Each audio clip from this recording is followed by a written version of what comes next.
L'écosystème Polkadot te plaît? Tu veux connaître mon top 6 des cryptos sur cet écosystème? Alors regarde cette vidéo jusqu'au bout.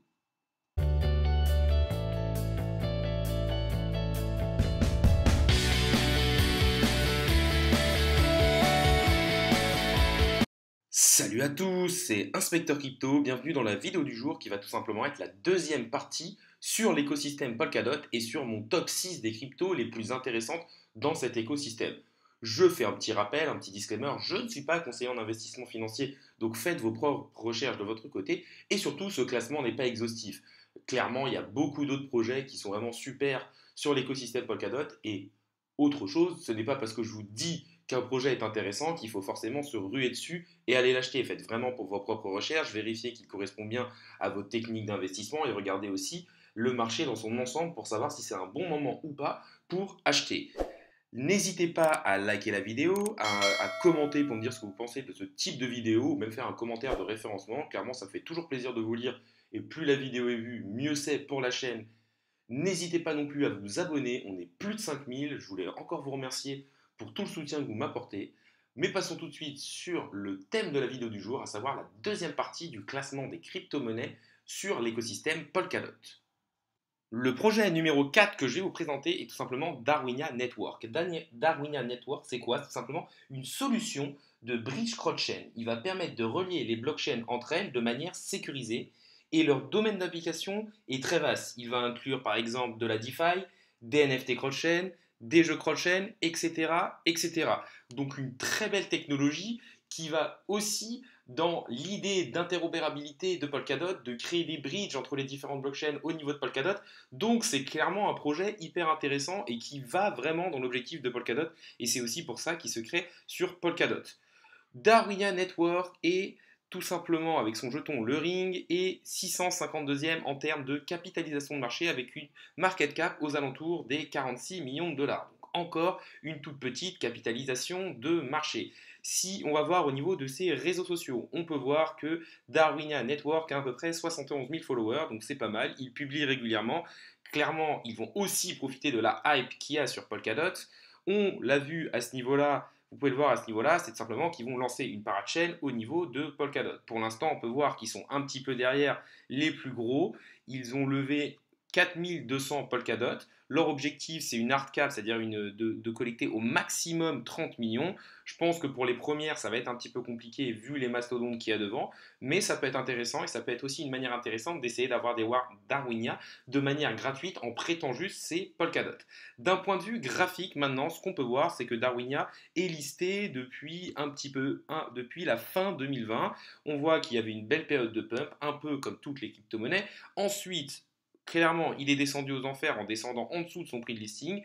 Et là, on peut voir que le Darwinia Network a connu une légère remontée, mais sans non plus exploser. Et surtout, où est-il positionné? Pile dans la zone de rechargement entre les 61.8 et les 78.6 de Figvo. Donc déjà, on peut se dire que d'un point de vue localisation graphique, on est parfaitement placé sur le Darwinia Network. Ce qu'on peut voir aussi, c'est qu'on a un retour des volumes, que c'est un projet intéressant, qu'il y a une communauté et surtout qu'il va profiter de la hype qu'il y a au niveau des parachains sur Polkadot. Le cinquième projet que je vais vous présenter est tout simplement Robonomics Network.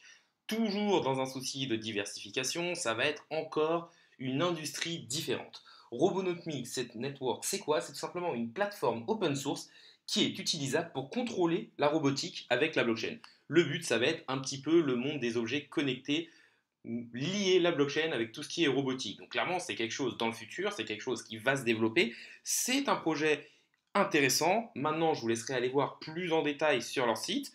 Comme pour les autres, vous pouvez voir ici Join Crowdloan. Donc Robonomics a tout simplement une crowdloan au niveau de Kusama. On peut voir là, pour l'instant, ils ont levé 3700 Kusama. Donc ils ne devraient pas être dans ce batch-là, mais pourraient avoir une parachain. Leur but est de sécuriser une parachain sur le réseau Polkadot. Robonomics Network avec son token, le XRT, est 874e en termes de capitalisation de marché avec une market cap de 22 millions de dollars. Donc encore quelque chose de très petit. Je vous le rappelle, c'est risqué d'investir dans des petites capitalisations, même si forcément les gains potentiels sont aussi énormes.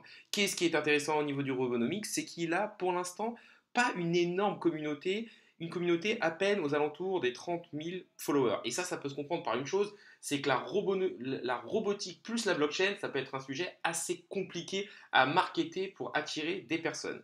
D'un point de vue graphique maintenant, on peut voir que le cours du RCRT par rapport à l'USD, si on regarde tout simplement, il est encore et toujours au niveau de la zone de rechargement entre les 61,8 et les 78,6 de Fibo. Ce qu'on cherche toujours, la zone de rechargement pour les investisseurs intelligents. On peut voir aussi qu'il y a quand même des belles bougies de volume qui sont actuellement dedans. Donc pour moi, d'un point de vue graphique, c'est encore un projet intéressant. D'un point de vue projet, c'est quelque chose de très solide. Et en plus, ils vont, comme tous les projets qui veulent sécuriser une parachain, soit sur Kusama, soit sur Polkadot, forcément, ils vont profiter aussi un peu de la hype qu'il y a derrière. Donc ça peut être quelque chose d'assez intéressant sur lequel investir. Le sixième et dernier projet dont je tenais à vous parler est tout simplement Staffy. Staffy, c'est la réduction de staking finance. En fait, ça va être un protocole de DeFi un peu spécial qui va viser à débloquer la liquidité des actifs mis en jeu pour augmenter le taux de staking et permettre de trader. En fait, si vous voulez, quand vous allez staker des actifs, bah, ils vont être bloqués, la liquidité va être bloquée et en échange de ce blocage de vos jetons, vous allez avoir un taux de retour. Là, le but de Staffy, c'est en fait de connecter vos wallets et de, à la place par exemple, du Polkadot que vous allez stacker, c'est d'avoir un R Polkadot et avec ce R Polkadot, vous allez pouvoir essayer de faire de la DeFi dessus et du staking dessus. Le but, ça va être en fait tout simplement de rendre liquide des actifs stackés qui sont donc bloqués et illiquides. Donc c'est quand même quelque chose d'assez intéressant et d'assez novateur au niveau de la finance décentralisée. Le Staffy, du coup, est 943e en termes de capitalisation de marché avec une toute petite market cap de 18 millions d'euros. Je le répète encore une fois, c'est quelque chose de très risqué. Faites vos propres recherches. D'un point de vue communautaire, on voit que Staffy n'est pas encore très connu, à peine 30 000 followers, et on voit qu'il publie quand même assez régulièrement, comme tous les gros projets dont je vous parle.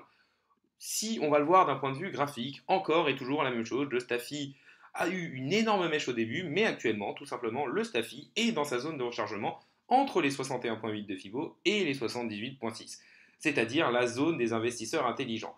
C'est tout simplement une zone où, quand vous achetez dedans, vous avez statistiquement énormément de chances de gagner. Après, bien sûr, il n'y a aucune sûreté et aucune... voilà, vous ne pouvez pas savoir ce qui va se passer dans le futur, mais pour moi, en tout cas, Staffy, c'est un projet qui graphiquement est intéressant, avec une bonne localisation.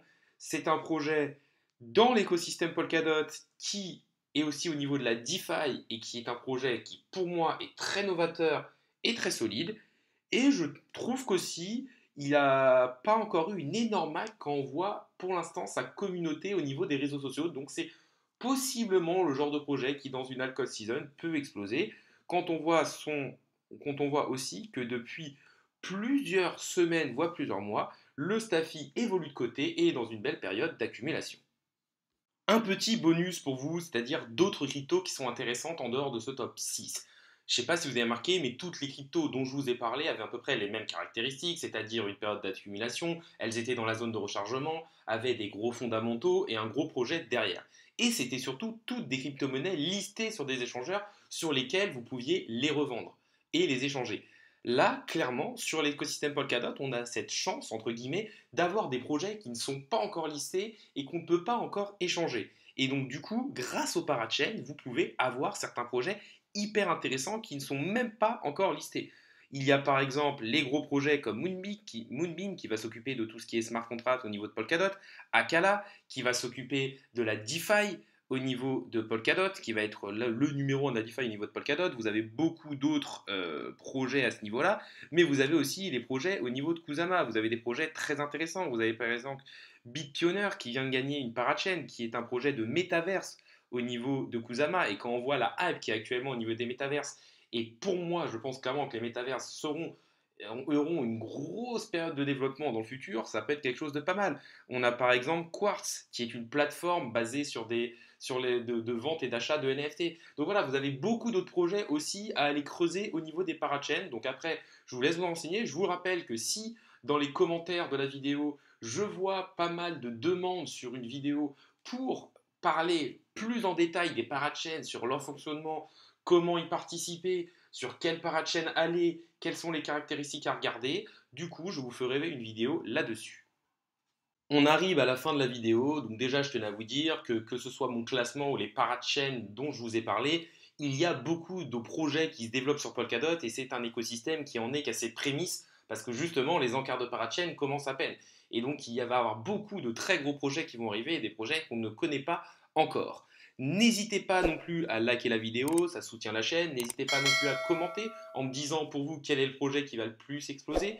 Et n'oubliez pas que si vous voulez que je vous fasse une vidéo spécialement sur les parachains, il suffit de le demander au niveau des commentaires. Et si je vois que vraiment ça intéresse beaucoup de personnes, j'en ferai une pour répondre à toutes vos questions. N'hésitez pas non plus à vous abonner, on est plus de 5000 sur la chaîne, c'est quelque chose d'absolument dingue. Je tenais encore à vous remercier. La vidéo du jour est maintenant finie. Salut à tous et à la prochaine.